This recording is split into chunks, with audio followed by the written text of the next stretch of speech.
My name is Lou Wongberg, and I'm pleased to welcome you to one of my presentations on a variety of history and government-related subjects.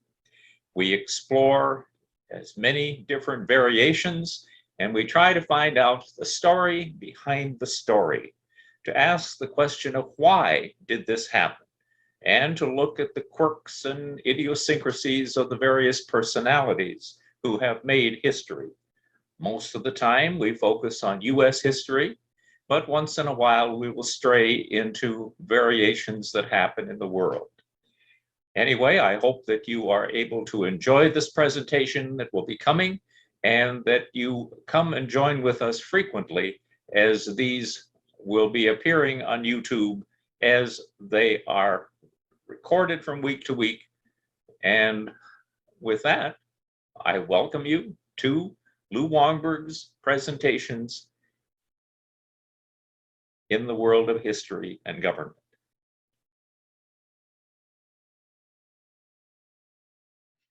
Nixon, an enigma.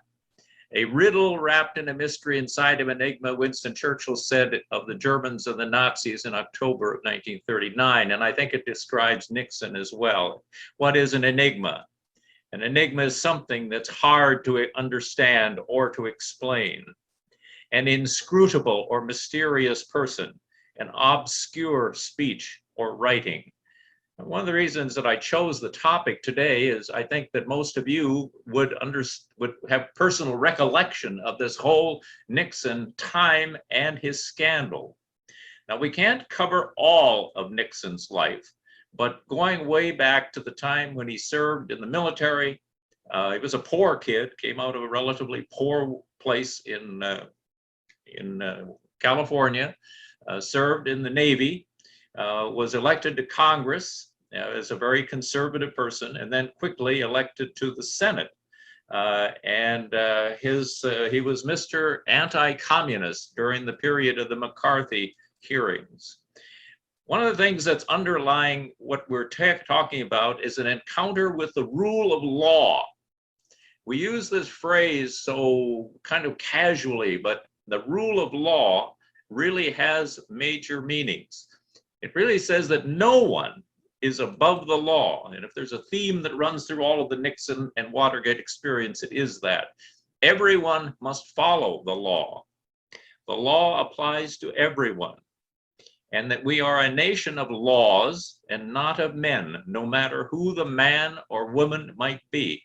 We are a nation of laws, not of men. So what does that mean to you? In order to really find the roots of this, you need to go back all the way to Aristotle.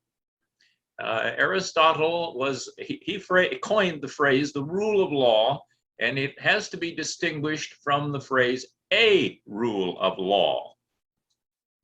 By the way, each time I do one of these topics, I have to go back and do research, and I find that I'm learning lots of things I didn't know about. I did not know that Aristotle was the origin of that phrase. The latter phrase is used to designate some particular legal rule, like the rule against perpetuities or the rule that says we have to file our taxes by a certain date. That's a rule of law. There are rules of law, but the rule of law is one of the ideals of our political morality, and it refers to the ascendancy of law as such and of the institutions of the legal system in a system of governance. Some theorists draw a distinction between the rule of law and what they call rule by law. They celebrate the one and disparage the other. The rule of law is supposed to lift law above politics. The idea is that the law should stand above every powerful person and agency in the land. Rule by law, in contrast, connotes the instrumental use of law as a tool of political power. It means that the state uses law to control its citizens, but tries never to allow law to be used to control the state. Rule by law is associated with the debasement of illegality by authoritarian regimes, in modern China, for example. When I toured China, it was very clear to me that they are operating under law. they operate very well under their laws, but their laws are meant to control the citizens rather than the citizens controlling the decision makers. So we have this triangle of values. And first, on the lower level, but very important, is the right to assemble, the right of freedom of speech, of access to justice, of knowing the law. Then you have above that, but also but even more important, the rights of the accused and the victims, the presumption of innocence, and independence of the judiciary. We have checks and balances on the use of power.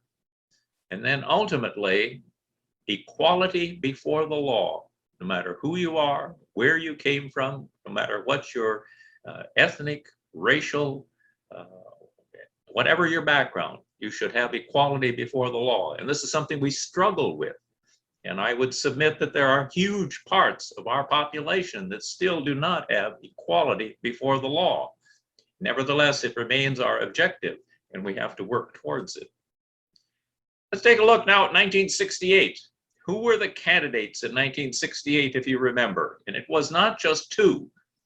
Of course, after considerable difficulty, Humphrey wrestles the nomination for president without going to a single primary. He did not go to a single primary, and yet the convention chose him to be the presidential candidate of the Democrats in 1968. Richard Nixon was the candidate who had been dismissed after his loss in 1960 to John F. Kennedy, and then he went to California and ran for governor, and he lost the election there and famously said, "You're not going to be able to have something like this, to have Richard Nixon to kick around again." But it was during that period that I first experienced Nixon myself. What he was doing is he was going around the country and he was giving speeches for obscure candidates running for Congress and local offices and so forth. And he was earning a lot of IOUs. Well, by 1968, he had sort of redeemed himself and he was able to establish the nomination for president in 1968. The second time he's running for president as the party's candidate. This is the time when George Wallace from Alabama, representing what today has become for a lot of, I'll submit, a lot of the Trump people, he was running for law and order, and he had been a racist. He was disavowing his racism as he was in this election, but he was a racist and representing the Old South, which the Democrats needed in order to win still at this point. And so we have these three candidates who are running for president. 1968 election facts. Wallace's tally of 46 electoral votes marks the most recent election that a third party candidate has won electoral votes. Nixon won North Carolina. However, one elector cast a vote for Wallace. By the way, last summer, the Supreme Court ruled that that can no longer happen. The issues of the day, which you all remember so well: Vietnam War. We were in the heat of it. It was the worst time for the Vietnam War. The civil rights had really reached the ascendancy during that period. Assassinations, Robert Kennedy, Dr. Martin Luther King, this following other assassinations of Malcolm X and so forth. It was a very disturbing year, arguably one of the most disturbing years in US history. The Vietnam War was the major issue of the 1968 election. After Senator Eugene McCarthy, fellow Minnesotan, a leading critic of the war, ran strongly against him in the New Hampshire primary, Johnson announced that he would not seek nor would he accept the nomination. And also in that same speech, March 31st, as I recall, he also curtailed the bombing operations and he opened peace talks with the North Vietnamese. He had begun to realize that this now must happen. So election numbers at that time, 270 to win. Richard Nixon received 301, 31 million, almost 32 million votes. Humphrey, 191. 30 plus million votes. George C. Wallace, 46 electoral votes, almost 10 million or just short of 10 million votes. Now compare that to today when we had something like 74.5 million who voted for Trump and 81 or something million people who voted for Biden. A big change. Actually, Hubert Humphrey had been gaining towards the end of the election, and if the election had been held even 2 or 3 weeks later, Humphrey quite likely would have been elected president in this year. So this is what the map looked like. And as you can see, the red being the Republican, Nixon, carried a goodly part of the country. And the Old South stayed solid for Wallace, Georgia, Alabama, Mississippi, Louisiana, and Arkansas. Humphrey carried the more liberal states of the Northeast, plus Minnesota and Washington. And interestingly, Humphrey carried Texas. This was still a time when a Democrat, in order to win, needed to carry the Old South. This had not flipped yet. Now, Nixon was going to flip it. This is what happens in the next few years. Nixon flips this formula. But at that time, if in fact Humphrey had not had Wallace in the campaign and had been able to carry the other states of the Old South, I haven't really done the tally, but I think he would have won just doing that. Election of 1968, Nixon campaigned as a champion of the silent majority. The hard-working Americans who paid taxes did not demonstrate and desired a restoration of law and order. We were all watching this on television. We were watching the chaos of the Vietnam War, and we were watching the protests that were going on the various campuses. He vowed to restore respect for the rule of law, reconstitute the stature of America, dispose of ineffectual social programs, and provide strong leadership to end the turmoil of the 1960s. The one thing he offered was a change and a hope that things would be different than they had been. And so he won by what would be considered a relatively thin margin. And he did want to unite the nation. So what were the roots of Watergate? Where did it come from? Well, it was Richard Nixon's paranoia that his enemies wanted to ruin his presidency. That was what was at the root of the Watergate scandal. And by the way, every president since Franklin Roosevelt has wanted to be better and more effective than Franklin Roosevelt. They want to win more popular votes, they want to win more electoral votes, and they want to leave a greater legacy than FDR left. When the New York Times and Washington Post began to publish the Pentagon Papers, the Nixon administration sued them. Now, you may recall the Pentagon Papers. There's a man by the name of Daniel Ellsberg. He's 85 years old. He's still alive. He was truly a genius, an intellectual of finest caliber, highly educated. He'd been in a number of academic roles as well as scientific roles, and he was asked to join the Department of Defense. And while in the Department of Defense, he went to Vietnam, and his impression was it was a war we could not win.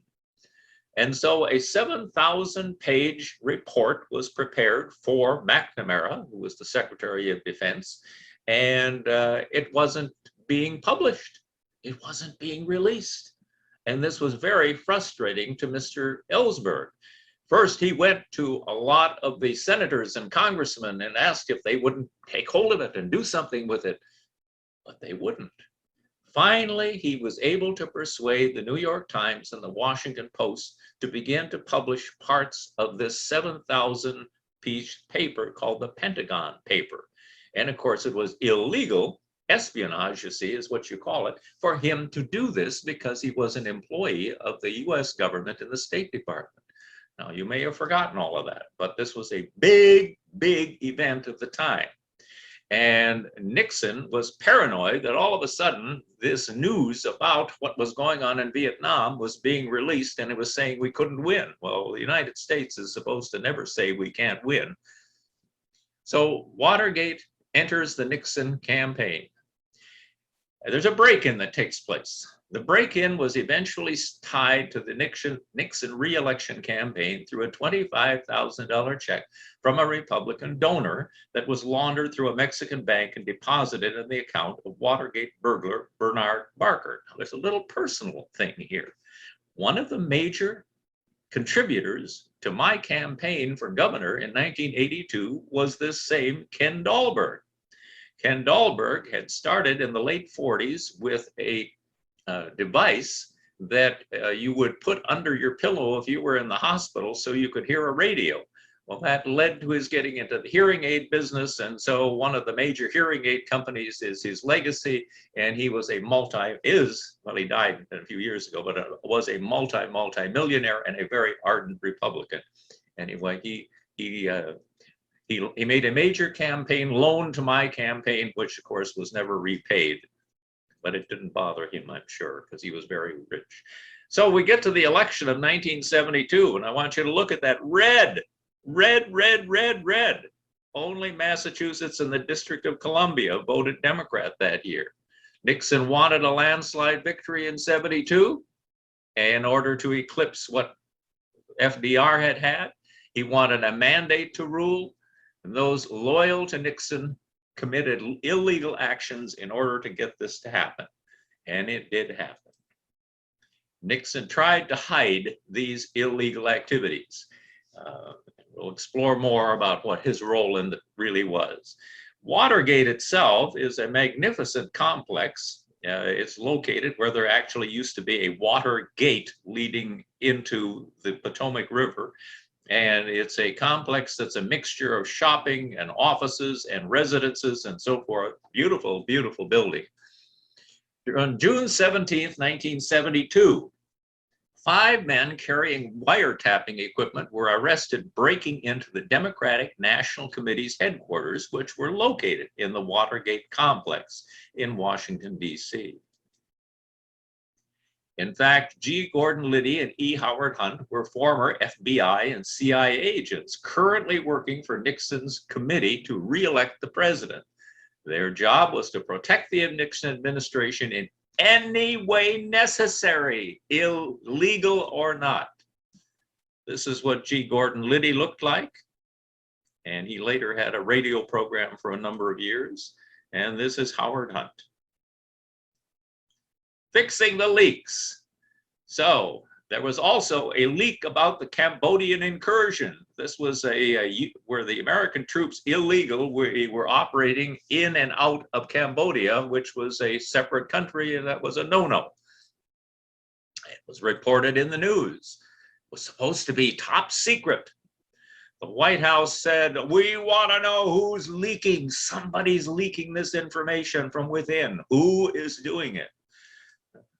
The plumbers were therefore designated as a group to do this. It was organized by this guy whose picture you see here, Charles Colson. Charles Colson, an interesting man. He became a really close friend of my governor I served with, Al Quie. And that's because Al Quie was a born-again Christian, and he helped Charles Colson to become a born-again Christian after he was done with his Watergate crimes. His mission was to investigate and to fix the leaks. So they were going to use any method they could, including illegal wiretaps on the reporters' and newspapers' phones. The famous cartoon from the time is Nixon in the prow of the boat, the Watergate, that's sinking. Who's responsible for all these leaks? Who are the plumbers? Well, their membership, their leaders included this G. Gordon Liddy and E. Howard Hunt, who was an assistant to Charles Colson, who was called Nixon's special counsel.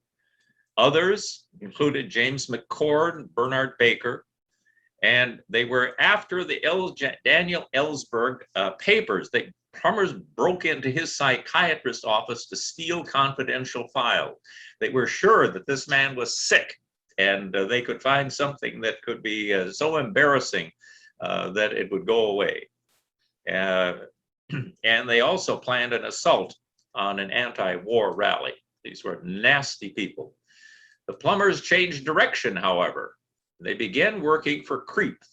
That's the Committee to Re-elect the President. I thought was always appropriately named in retrospect, 1971-72. Department of Dirty Tricks. They would forge letters, they would leak false news reports, they would steal campaign files, they would do whatever they could to discredit the top Democrats. Well, the top Democrats at this time were Muskie and Humphrey and Ted Kennedy. And they wanted to ensure a weak opponent for election of 1972. The Watergate break-in itself was an attempt to tap phones of the Democratic National Headquarters. The burglars actually were assisted by the U.S. or by the District of Columbia Police. They were carrying cash and checks, all which could be traced to the Committee to Re-elect the President. They also had with them E. Howard Hunt's telephone number. It was led by James McCord, who was the security chief for the Committee to Re-elect the President. And he works for John Mitchell. John Mitchell, who is the former U.S. Attorney General, was the head of the Committee to Re-elect the President. He had been Attorney General under Nixon, and he resigned in order to take over the campaign for re-election in 1972. Here's a picture of these Watergate burglars. Bernard Baker, James McCord Jr., Frank Sturgis, Eugenio Martinez, and Virgilio Gonzalez. What kind of tools they used. During the break-in, E. Howard Hunt and G. Gordon Liddy remained in contact with each other and with the burglars by radio. These chapstick tubes, outfitted with tiny microphones, were later discovered in Hunt's White House office safe. As I was looking at these, I thought, okay, that was the technology of 1972. My suspicion is that today technology has reached the point where you wouldn't even have to have anything quite so obvious in order to do the same kind of thing. But who am I but a cynic? The tools. A transistor radio that was used in the break-in in those days. The radios were not as tiny as they can be today. Here's the filing cabinet. It was damaged during the break-in. This is a picture of the walkie-talkie used in the break-in, and of course electronics were not as sophisticated as today, as we've been saying. The Nixon White House, who were they? Well, the top advisors included John Ehrlichman, whose responsibility were for domestic affairs, H.R. Haldeman, who was the White House Chief of Staff, John Mitchell, the Attorney General, who was later replaced by Richard Kleindienst, Charles Colson, a special counsel, John Dean, Nixon's legal counsel. And I never was sure, when I think about John Dean, he was relatively young at the time. You'll still see him doing commentary from time to time on some of the channels. And of course, he's an older man now, but how did he get such a prestigious position at such a young age? And I've never had an explanation. The president was isolated, though. They kept access to the president very limited. They wanted to control the flow of information to and from the White House. There he is, our friend Richard Nixon. Questioned by the press, the White House dismissed the incident as a third-rate burglary attempt. Pressed further, President Nixon himself denied any White House involvement. Watergate became a major scandal when President Nixon lied about his role in the break-in and tried to cover it up. Now, some have said, subject to argument and discussion for later on at the end of this, if Nixon had simply fessed at the beginning and said, this was terrible and my people did something wrong and I'm very sorry and so forth. Remember, he's already been elected with this incredible mandate. Would we have forgiven him? And I submit we probably would have, but it was the cover-up that became the major crime. The newspaper cover from the Washington Post. He denies any role in the cover-up, abuses by his subordinates. He's passing the buck down. Hunt and Libby had arranged for the illegal wiretaps or listening to the devices at the Democratic headquarters, part of their campaign of dirty tricks against the rival Democratic Party. The Watergate burglars bribed, executive leniency if convicted, cash payments to keep quiet. White House denies any knowledge or involvement. Clearly an abuse of power. The FBI.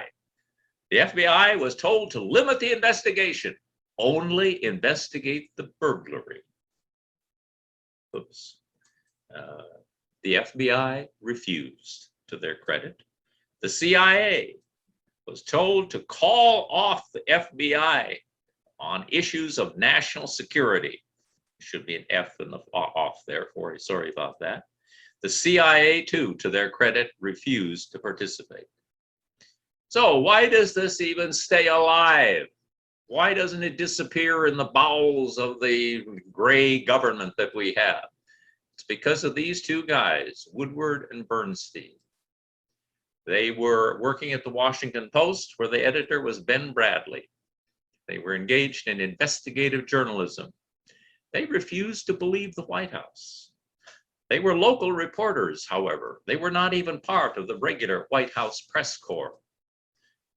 Only reporters, they were the only reporters who were covering this story.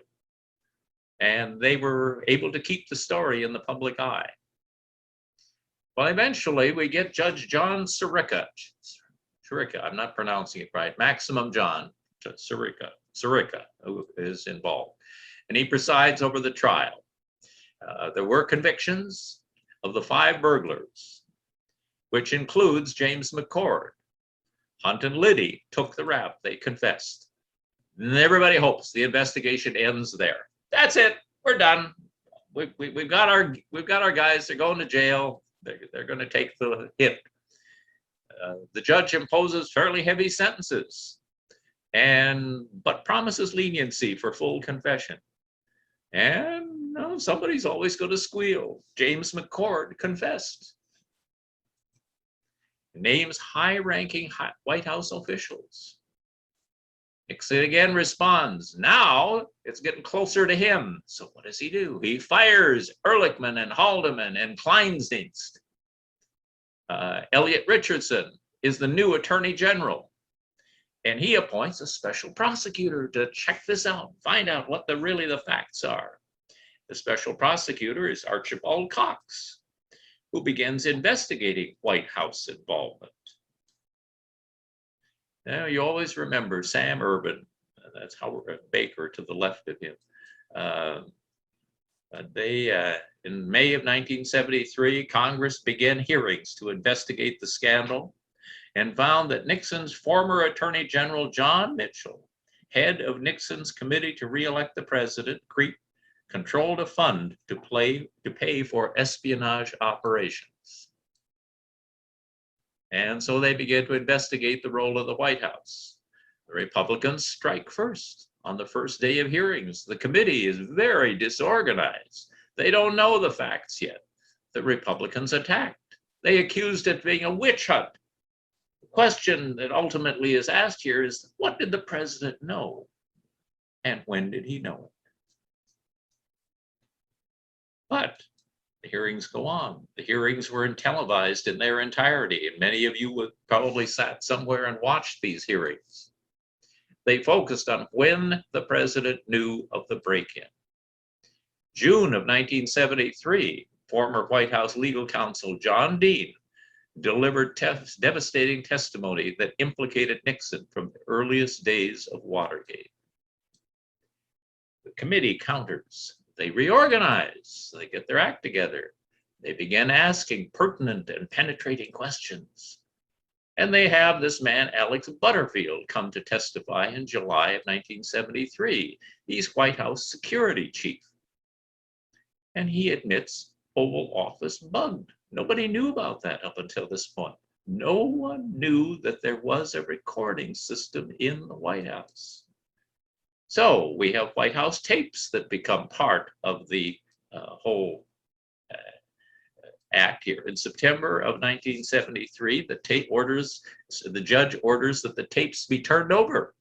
May indicate who knew what and when. Well, of course they would, if they're recording what's going on in the Oval Office. And Archibald Cox, this special prosecutor, orders the tapes turned over also. Nixon refuses the court order, cites national security. We can't do that. This is national security. So this is Butterfield. In an effort to discredit Dean's testimony, the White House announced that Nixon had secretly been tape recording conversations. They felt that they could overcome what Dean had said. These tapes would become the focus then, going forward, of the investigation. Then we enter this sweet lady, Rosemary Woods. Nixon was implicated from the earliest days of the cover-up. They apparently authorized the payment of hush money. We don't really know for sure. Attempted to use the CIA to interfere with the FBI investigation. And mysteriously, one tape has an 18.5-minute gap. What about that? An 18.5-minute gap. Nixon's secretary, Rosemary Woods, demonstrated how she could have inadvertently erased the tape, but no one bought it. She physically would have had trouble doing what has been suggested that she did, and so it's unlikely that that was true. And then in the middle of all of this, as though this weren't enough, we have Spiro Agnew, the vice president, get in lots of trouble. And he, of separate matters entirely, is indicted for income tax evasion. He didn't report $100,000 in bribes. What a sweet man he is. Resigns, therefore, from the vice presidency in August of 1973. Well, now for the first time, we have the 25th Amendment in place. It was a new amendment that had just recently been ratified. And they were therefore able to fill the spot called vice president, and that is Gerald Ford, who had been the minority leader in the House of Representatives and was pretty highly respected. Then we have the famous Saturday Night Massacre, as it's called. Nixon, in a televised speech, October of 1973, he offers a compromise on the tapes. We'll provide written summaries of pertinent material.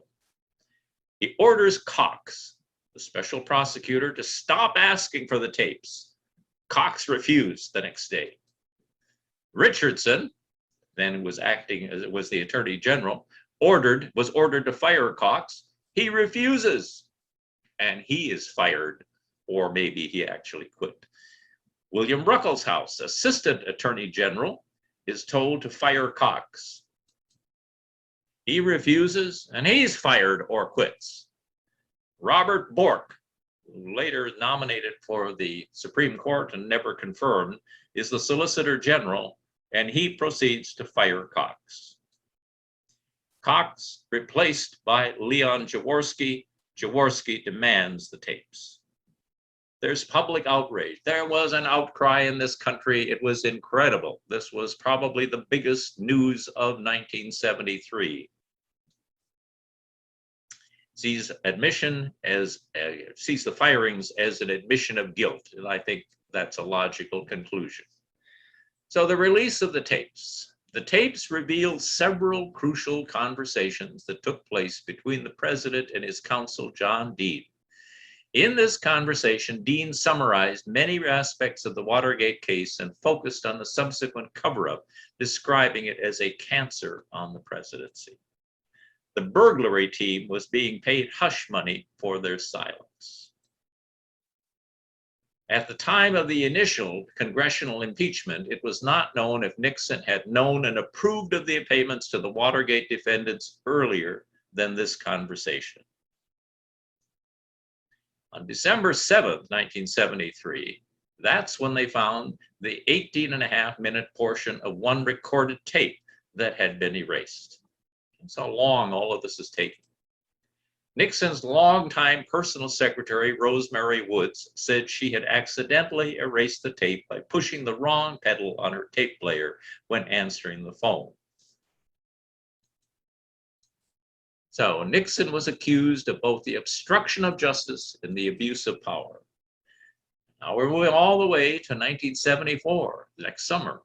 The White House released a previously unknown audio tape from June 23, 1972, recorded only a few days after the break-in. It documented the initial stages of the cover-up. It revealed that Nixon and Haldeman meeting in the Oval Office and formulating a plan to block investigations by having the CIA falsely claim to be the FBI, that national security was involved. After explaining how the money from the CRP was traced to the burglars, Haldeman explained to Nixon the cover-up plan, and President Nixon approved the plan. Now, interestingly, later when he writes his memoirs, Haldeman is not sure exactly what happened during this conversation. Now, we have Nixon here, where he's hanging between two tapes and the phrase, "I am not a crook." After explaining how the money from CRP was traced to the burglars, Haldeman explained to Nixon the cover-up plan, and the President Nixon approved the plan. Nixon urged the FBI to press forward. So the end of Nixon. Indictments took place March 1, 1974, of Haldeman, Mitchell, Dean, and Colson, Ehrlichman, Kleindienst, and others. Nixon, because they weren't sure exactly what to do about a sitting president. And so instead of indicting him, he is called an unindicted co-conspirator. The Watergate scandal resulted in 69 government officials being charged and 48 being found guilty and serving some time in prison. The trials, the jury, this is where I say what I just said. Anyway, the jury, unsure if they could indict a sitting president, called Nixon an unindicted co-conspirator. In July, the Supreme Court orders Nixon to turn over the tapes. He's still hanging on to them. While the president dragged his feet, the House of Representatives now begins to get in the act, and they voted to impeach him. And the charges were obstruction of justice, abuse of power, criminal cover-up, and several violations of the Constitution. And so Nixon, hiding behind all of this money in this famous cartoon that I believe is from the New York Times, or New Yorker, I'm not sure which one, says the famous phrase, "I am not a crook." Last gasp, televised speech, April 29th, 1974, offers transcripts of the tapes. Even edited version reveals abuses of power. There's an enemies list that's found. Use of the FBI, the IRS, and the CIA to persecute enemies. And of course, what really shocked our country at that time was the vulgar language that was used by Nixon in the White House. The House of Representatives, the House Judiciary Committee, recommends impeachment on obstruction of justice, Watergate cover-up, abuse of power, failure to abide by a subpoena, impeachment uncertain. Some congressmen at that time will not remove the president. They need a smoking gun. He isn't done yet. So in the United States versus Richard Nixon, the Supreme Court, now you'll notice here is the Supreme Court of that time: Berger, Douglas, Brennan, Stewart, White, Marshall, Blackmun, Powell. Rehnquist is blocked out because he had worked in the Nixon White House, and therefore he recused himself from the decision. The Supreme Court unanimously ruled that Nixon must yield the tapes. Sirica will screen for irrelevant material. The tapes prove Nixon's involvement. Now they have their smoking gun. The final days. Republican leaders, 8/7, August 7th, 1974. They go to the White House and they tell Nixon, there is no redeeming ability for you. You are going to be impeached. You are going to be convicted. You will be forced out of office. Therefore, 2 days later, Nixon resigns August 9th, 1974. He urges a time of healing. Ford will take office today. The aftermath. First of all, Ford becomes the president, and one of the first things he does is he pardons Nixon, which arguably was the right thing to do, but it cost him the possibility of getting himself elected in 1976. He is pardoned for anything he might have done while president in order to avoid a long, painful criminal trial. Began the healing process. The results of Watergate, what it proves is, awkward, painful, difficult as it may be, our system works. The rule of law prevails. Most powerful president up to that time in history was forced to resign. The president is not above the law. What it did, though, for our country is it increased cynicism, and Americans then began to believe the worst of politicians, and that has continued to today. It also gave a bump up to investigative journalism, and a lot of people went to journalism school inspired because of what had happened with Woodward and Bernstein, and a more antagonistic relationship between government and the press. So Watergate's legacy. For the first time in US history, the president is forced to resign. There was a public distrust of the government that continues to this day. It was damaging to the US status in world affairs as well. Significance provides for an example of the rule of law in practice, as no one, not even the president, is above the law, and all must follow the law. This is famous landmark cases. To give the president absolute executive privilege would amount to an unchecked power that could undermine the rule of law.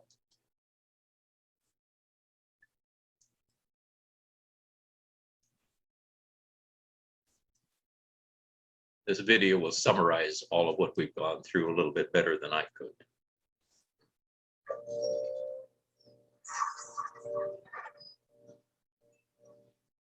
This was one of the biggest political scandals in American history. Welcome to WatchMojo.com, and today we'll be learning more about the Watergate scandal.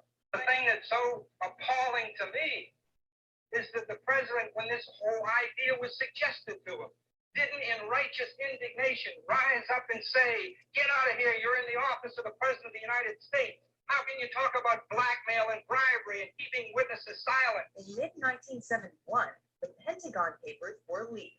That report proved that administrations from Truman to Johnson had intentionally expanded their Vietnam War efforts, in contrast to what the public was told.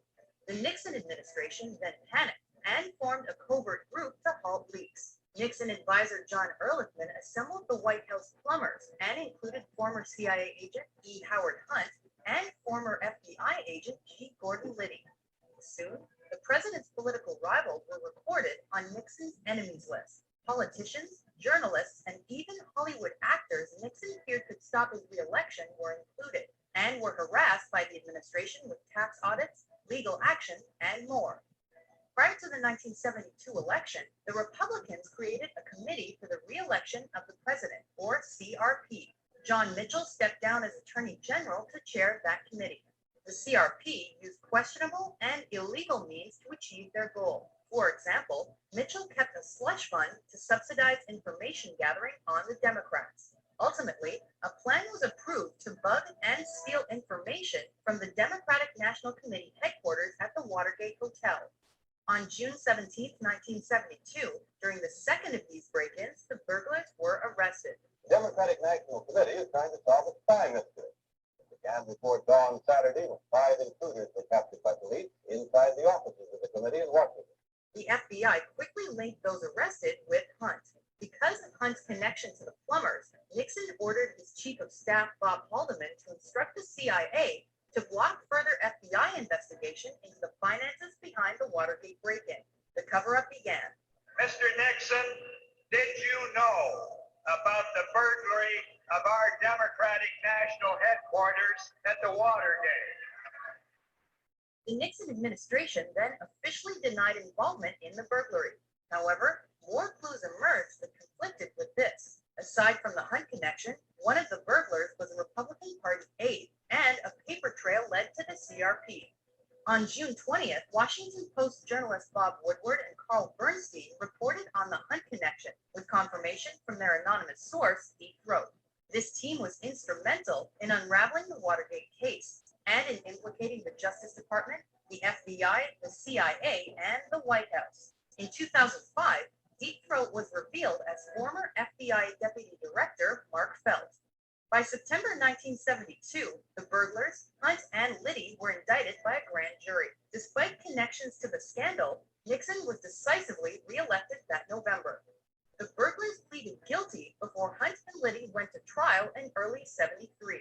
The scandal soon exploded when many of the administration's important figures were implicated. In April, 4 top Nixon aides lost their jobs due to their involvement in the cover-up. Haldeman, Ehrlichman, Attorney General Richard Kleindienst, and White House lawyer John Dean. Official investigations began in mid-1973, led by Senator Sam Ervin and Special Prosecutor Archibald Cox. They proved the connection between the burglary and the White House and CRP. Dean became a valuable witness when he divulged Nixon knew about the cover-up. In July, Nixon assistant Alexander Butterfield explosively revealed the existence of Nixon-installed recording devices throughout the White House. Those tapes were subpoenaed. However, Nixon refused to release them, citing executive privilege. This principle of confidentiality of presidential conversations is at stake in the question of these tapes. I must and I shall oppose any efforts to destroy this principle, which is so vital to the conduct of this great office. To save himself, Nixon dismissed the Attorney General, his deputy, and Cox in the Saturday Night Massacre. Public outcry followed, and Nixon responded with one of his most quoted speeches in November '73. People have got to know whether or not their president's a crook. Well, I'm not a crook. I've earned everything I've got. By March, the Watergate 7 were indicted. Many spent time in prison, and though Nixon was named, he remained unindicted. The Watergate tapes were finally released in July 1974. An 18-minute erased section proved controversial. Of the exposed facts, it was found that some involved in the break-in had received hush money. Most importantly, the smoking gun tape undeniably proved Nixon knew about the cover-up since mid-1972. Nixon was forced to step down or face impeachment. On August 8, 1974, Nixon resigned and was replaced by Gerald Ford. Exactly 1 month later, Ford officially pardoned him. This controversy resulted in multiple arrests, the creation of new laws, renewed interest in investigative journalism, and the first resignation of a U.S. president. The Watergate scandal undoubtedly changed American politics forever. So there are some questions that are still unsolved at the end of this enigma. First of all, did Nixon order the Watergate break-in? Now, we know he participated in the cover-up, but did he order the break-in? No one disputes that he covered up, but Nixon claimed he did not know about the break-in in advance or order it. But on June 20th, 1972, 3 days after the crime, Nixon, in a tape-recorded conversation with Haldeman, said, "My God, the committee isn't worth bugging, in my opinion. That's my public line." The implication seems that his private belief may have differed, and Nixon admitted in his memoirs that he saw nothing wrong with such burglaries. In 1973, Jeb Stuart Magruder, another White House aide, stated that he heard Nixon speaking through the phone to Mitchell, authorizing the Watergate break-in. However, previously, Mr. Magruder had discussed the same meeting without noting Nixon's participation in the phone conversation. And this is the key: unless tapes or documents yield more evidence, the question will remain unanswered. What was the purpose of the break-in? No one has ever established whether the burglars were after specific information, and if so, the likeliest theory is that Nixon or his aides wanted to know if the Democratic Party chairman, Lawrence F. O'Brien, who also worked with the billionaire Howard Hughes, had incriminating knowledge about financial dealings among Hughes, Nixon, and his associates. Perhaps Nixon's men hoped to discover something embarrassing about O'Brien's relationship with Hughes, or the plans to bug the Democrats' offices were simply part of a general spying effort with no real purpose. So what was lost in that 18.5-minute gap in the White House? Months after the Watergate investigators subpoenaed tapes, the White House disclosed the 18.5 minutes. Conversation between were inaudible. Audio experts concluded that someone had deliberately erased the segment. In his 1978 memoir, Haldeman noted that he couldn't recall precisely what was discussed in that conversation, but it may have included Nixon's orders to Coulson to procure information and so forth. Several years ago, the National Archives explored using new technology to try to recover the original conversation, but after test runs, it chose not to proceed for fear of damaging the original tape, and which by now, after all these years, is quite fragile. Who erased the tape? Nixon's secretary, Rosemary Woods, claimed she had accidentally erased the segment while reaching for the telephone, but her attempt to recreate the contorted pose she would have had to assume, called the Rosemary stretch, undermined her claims. Since few people had access to the tapes, the culprit was probably Nixon himself or Woods acting at his behest. Why didn't Nixon destroy the tapes? If Nixon had destroyed the tapes early on, he might have survived the impeachment effort. There is no simple explanation for why he didn't. Nixon believed the tapes were his property and would be protected by executive privilege. Still, Nixon, a shrewd man, should have realized the perils of keeping them, leading biographers to muse about his unconscious motives. Some said that keeping the tapes demonstrated Nixon's need to be in control. Others said he gave in to a self-destructive impulse, unconsciously wanting to be punished. By answering any of these mysteries won't ever solve the larger riddle of the enigmatic Richard Nixon. There's a little footnote. Michael Moore, who's very liberal, if you remember who he is, and Noam Chomsky both maintain that Nixon was, in quotes, our last liberal president, close quote. This was the Nixon who proposed a revolutionary welfare reform that was regrettably shot down. The Nixon who made the opening to China. This is the anti-communist who was the opening to China, who approved the Environmental Protection Agency, the Consumer Product Safety Commission, and Title IX for women's sports. All relatively liberal positions. After writing a 3-volume biography of Nixon, Stephen Ambrose, the famous historian, concluded that he was a paranoid misanthrope, but a genius. And this is for our discussion, one rhetorical question. Taking into consideration today's hyper-partisan political climate, would Nixon's actions result in his removal today, either by resignation or impeachment? Think about that. The end. But the enigma will always be there and never fully solved.